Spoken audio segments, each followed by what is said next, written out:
Well, Razorback fans, what in the crap was that, South Carolina?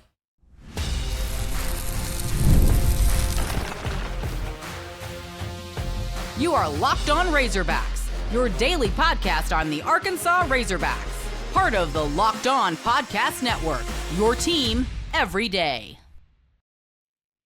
And welcome into the Locked On Razorbacks podcast. I am your host, John Nabors. I am also the host of Inside Arkansas Live, which you can catch every weekday starting at noon on Inside Arkansas and InsideArkansas.com. Today's episode is brought to you by FanDuel. Right now, new FanDuel customers can get $150 in bonus bets if your first $5 bet wins.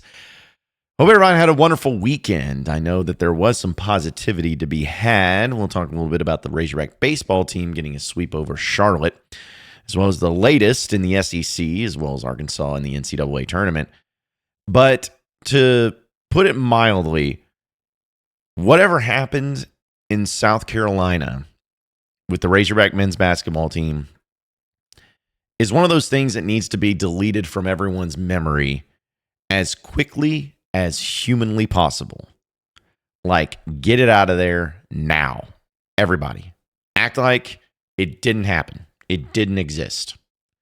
Because the Razorbacks lost 72-53 in Columbia against the worst SEC team in the conference. The worst one. Arkansas scored 14 points in the first half. 14 points. 2 touchdowns. And if you want to know about the historical significance of that, Arkansas has not scored that low amount of points since 1987, where they scored 12 points in a half. So history being made. I just want to read these stats because it's almost hard to believe. Arkansas in the first half shot 12% from the field. They went 3 of 24. They went 0 of 8 from the three-point line. They went 8 of 12 from the free throw line, while also committing 9 turnovers with 1 assist. Just disgusting. Jonas Adu was leading the way with 6 points. He had 10 rebounds in the first half. DJ Wagner had 4 points. Carter Knox had 2 points. Billy Richmond had 2 points. I mean, this was just the weirdest thing you could ever imagine. Now, again, we'll save the talk about the NCAA tournament and how I feel about Arkansas's chances and everything, but it's just extremely disappointing to see that this is the effort. Now, I don't think this is going to be the rule. Hopefully this is the exception. And as weird as it may be to say, I really hope that this was due to being tired, having some tired legs after that game against Missouri, after that game against Texas that went to overtime, and having to travel across the country.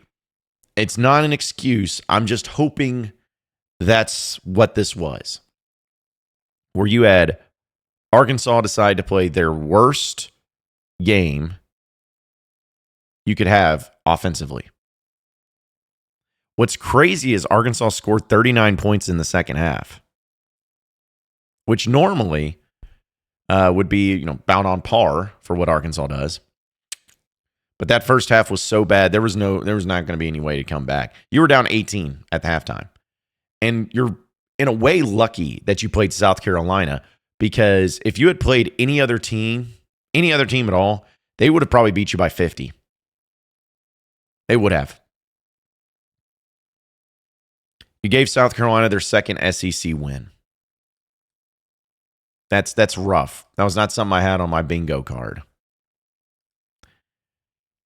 Sometimes you just have bad games, Sometimes it's just a tough look for you to try to navigate through it and try to, make sense out of something like that. But it just doesn't.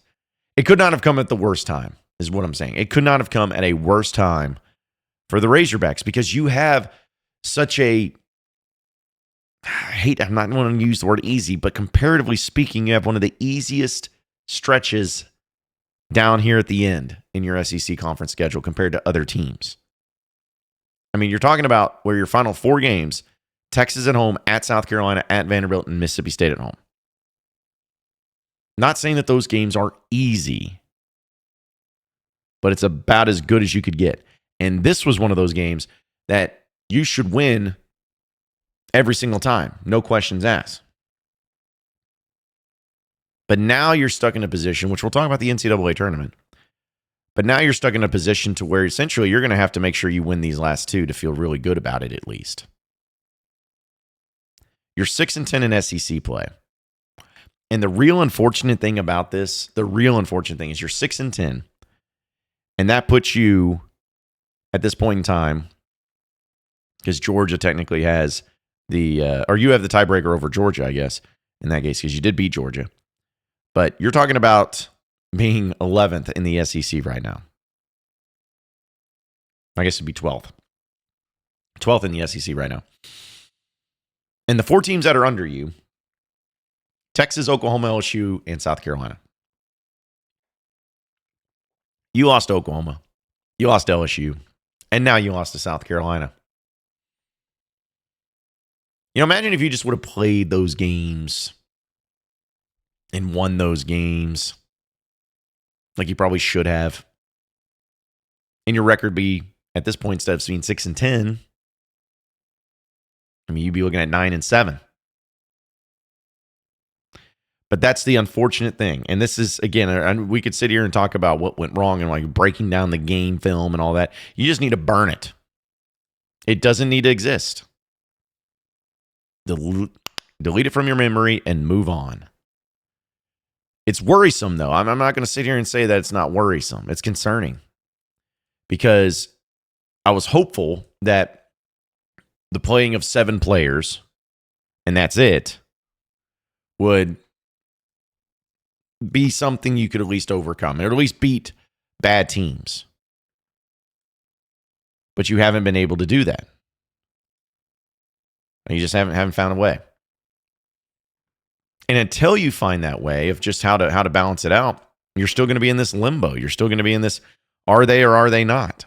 Which is not, it's just not the, I was not anticipating this. And I got to stop thinking I have this team figured out and stop thinking that I have a predictability or anything like that, because none of us do.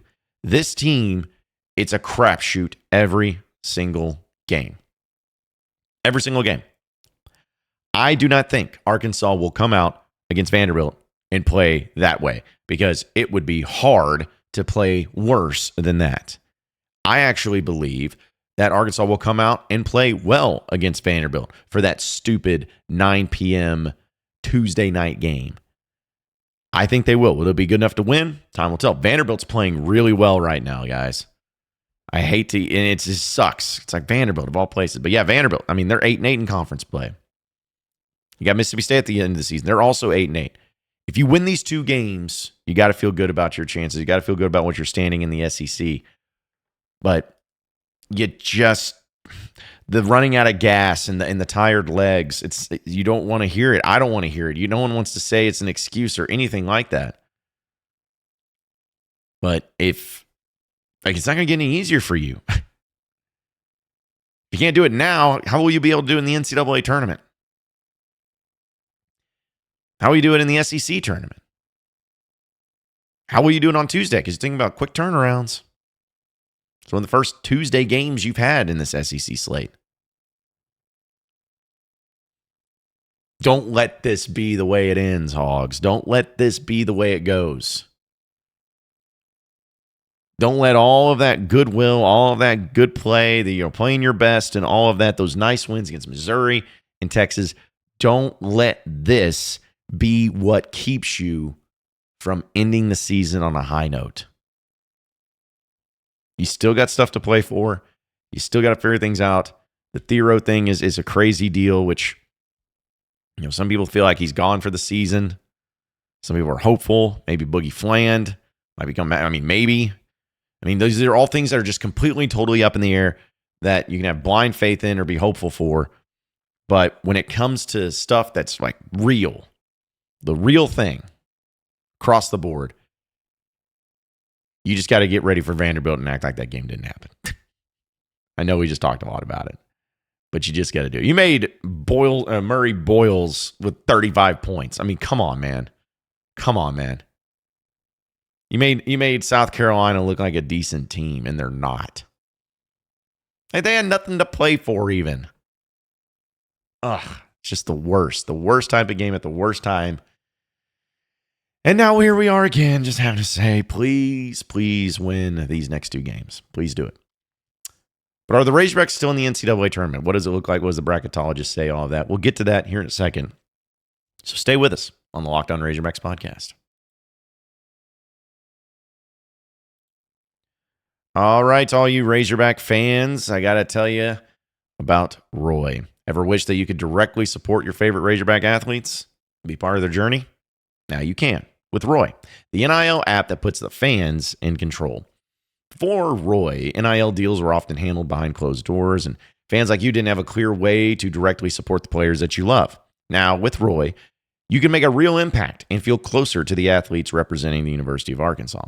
With Roy, you get to choose the player you want to support, decide how much you want to contribute, and get exclusive content straight from the athletes you back and support. And the best part, if your player transfers, you get your money back. So it's a risk-free way to show your support and make your voice heard. Support your favorite players directly and help shape the future of the Razorbacks and the future of the University of Arkansas and the athletic department.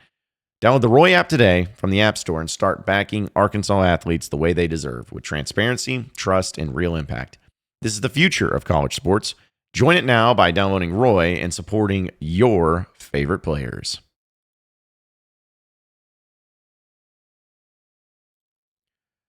All right, so moving on into the next segment of the Locked On Razorbacks podcast. All right, so Arkansas loses to South Carolina, which is just ducky. And I was sitting there on Saturday. We'll talk Razorback baseball in a second, but I was sitting there on Saturday. I had a Mardi Gras parade to go to, and I was the judge in it on Dixon Street.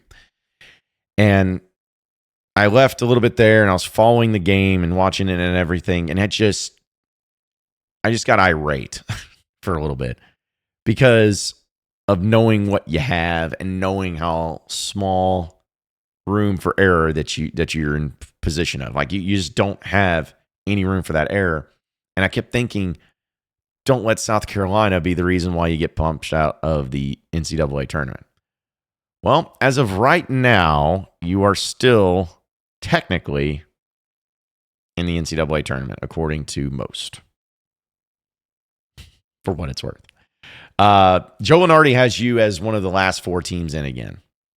So you went from being a team that was right there. I think actually Joe Lunardi had you as a 10 seed. Where, man, that would have been, it would have been great.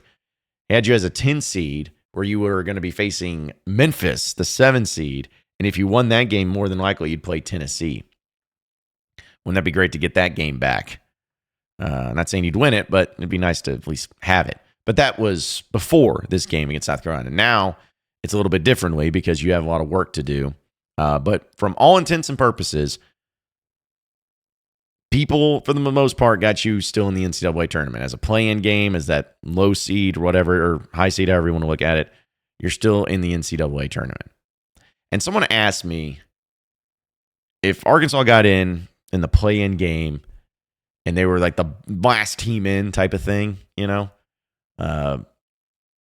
that 68th team and playing in Dayton, would that be good? Would that be satisfying? Would that be where you want to be? All of that. And the more I thought about it, the more I'm like, yeah, I do. I want to be in the NCAA tournament. I think everybody does. Now, if you get to the NCAA tournament and you get to play in Dayton and you lose that first game in Dayton, then obviously it's not going to feel as good and it's not going to be as awesome and it's not going to really have any sort of impact. In fact, it'll be, all things considered, quite the disappointment if Arkansas just does that. I know, as weird as it is to think, here I am saying that Arkansas, who's barely in the NCAA tournament at this point in time, would be a disappointment if they didn't win a game in the NCAA tournament at least, and it would be. But I still want to be there. I still want to be there because you want to be a part of the dance, and you want to be a part of something that could take off. Is Arkansas built to be a team that can just roll through and win a bunch of games in the NCAA tournament? Well, it's hard to tell because you don't really know what the team looks like day in and day out. You don't know who's going to be healthy and who's not. You're not going to know who's going to hit shots and who's not. You're not going to know who's going to be fouling enough. I mean, there's just so many inconsistencies to this team. It's really hard to put together. However, I look at it from the perspective of playing your best. We've seen Arkansas play at their best. We've also seen them play at their worst many times. But if you're playing at your best, and when I consider the best, I'm considering the Kentucky game, the Missouri game, Texas game even. Like those games. To me, that's where you're playing your best. And when you're getting it done in the NCAA tournament and all of that stuff. Or I should say the SEC tournament. But I look at it to where if you get to the big dance, if you play your best, there's not a whole lot of teams that can beat you. Obviously, a team like Auburn, Bama, Tennessee, if those teams also play their best against your best, odds are they're going to win. But I still feel like as long as you're in it and as long as you're able to play at your best, which I know is asking a lot these days, but if you're able to pull that off, sure, you can absolutely do some big things. You can absolutely win some big games and you can go far with it. But the problem is that we do not know whenever that best game is going to come out. I've always thought it was about matchups, which it always is a little bit. But to me, it's not even that anymore about the NCAA tournament because you could say this team or this team, looking at the bracketology, but ooh, I like that. I like the way Arkansas matches up with them. To me, it doesn't matter. Is the other team more physical or are they more finesse? Do they hit more threes? Are they better defensively? Are they better offensively? Do they get to the foul line? All of that stuff you can throw together and all that. It won't matter. Because if Arkansas can't find any sort of consistency within themselves, that team, whoever they are, can beat them in any way. So you just got to get there. You got to get there. If you win these next two, you're for sure in. I firmly believe that. It's asking a lot, but you got to take care of business. You got to still fight for something. You still got to play for something. And who knows, maybe even if you win these next two, win a game in the SEC tournament for just some insurance, like get to that point. You do that, you're in the tournament, and let's see what happens. Let's see what happens. Who knows, maybe they'll turn it on. Maybe Boogie Flan will come back. Maybe Theoro will be good to go. I mean, there's just so many questions about what everything's going on right now, and it's hard to answer quite a few of them. But we'll see. It'll be fun, I'm sure, right? Jeez. We're going to talk some Razorback baseball, though, because that was fun. We'll get to that. So stay with us here on the Locked On Razorbacks podcast.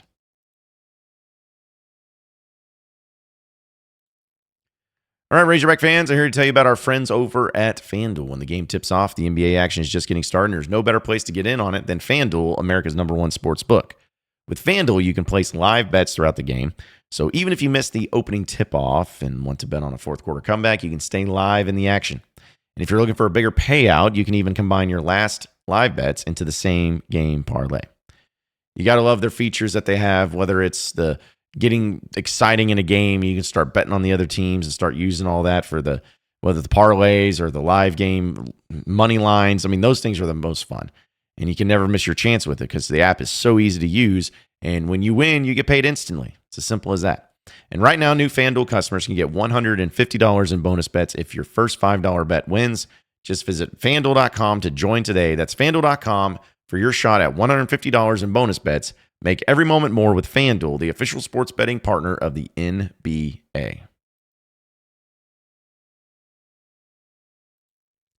All right, so final segment here on the Locked On Razorbacks podcast. Shout out to the Razorback baseball team as they took care of business against Charlotte over the weekend in a sweep. But boy, none of them came easy. None of them came easy at all. Arkansas won. Friday's game was insane. I went to that game, and Arkansas won 11-10. Okay. Arkansas was down with their ace pitcher. You know, we're talking about Gabe Gackle here. Arkansas was down 9-1 early in the game. And somehow Arkansas just was like, we struggled a little bit. Let's go ahead and bust it open for a 10-run inning in the fourth. I don't know how many times that's happened. I'm sure it has, but Arkansas gets 10 runs in the fifth inning, or in the fourth inning. And they didn't score again, but they won. Like just a wild, wild, wild game. Said Gackle struggled pretty mightily, but you had a few guys come in and kind of shut down a little bit there and kept it all in check for everybody. The bats started warming up, which was great to see too. But yeah, Arkansas got in a crazy, crazy deal there, and they won game one that way. Saturday's game was another good one where Arkansas took care of business, kind of a little back and forth there. But Zach Root, settled in a little bit, and for him, he went 5 innings and gave up 3 runs, but Arkansas was still able to get some manufactured runs going. Brent Iredale had 2 hits in that game too, and we're going to bring up a particular player here in a second. But again, Arkansas took care of business. Again, game 3 got dicey. 4-3 though, you did end up winning, but Beidelshees was great in that game. A little over 6 innings pitched, gave up only 4 hits and 1 earned run. Also had 7 strikeouts on 92 pitches. So really good stuff out of him when he jumped in on it and took care of business there. But you got some good hitting. Logan Maxwell walked it off for you, actually.